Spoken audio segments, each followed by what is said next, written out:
নমস্কার, আমি সায়নীর হজপরল চ্যানেলে আপনাদের সবাইকে স্বাগত। আশা করছি সবাই খুব ভালো আছেন, সুস্থ আছেন। তো আমি আবার আজকে একটা নতুন রেসিপি নিয়ে চলে এসেছি আপনাদের সামনে। আজ আমি দেখাচ্ছি বিনা তেলে মাছের ঝোল। বিনা তেলে সবজি দিয়ে মাছের ঝোল। ঠিক আছে, আপনাদের কাছে যেরকম সবজি আছে বাড়িতে সেই রকম সবজি দিয়ে আপনারা এই মাছের ঝোলটা বানিয়ে নিতে পারেন। এবং এখানে আমি কোনো তেল ইউজ করবো না, এয়ার ফ্রায়ারে আমি মাছটা জাস্ট ভেজে নেব এবং মাছের ঝোলেও কোনো তেল ইউজ করবো না। যেরকম সবজি থাকবে আপনারা সেই রকম সবজি দিয়ে মাছের ঝোলটা বানাতে পারেন।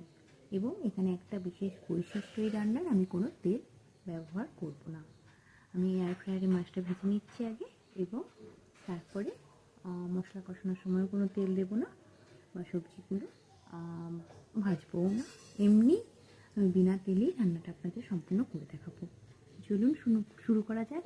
আর একটা কথা আমি বলে রাখি, যারা আমার চ্যানেলে নতুন এসছো প্লিজ সবাই লাইক, শেয়ার এবং সাবস্ক্রাইব করে পাশে থেকো এবং নোটিফিকেশান পাওয়ার জন্য অবশ্যই বেল আইকনটা প্রেস করে রেখো। তো চলো শুরু করা যাক আজকে।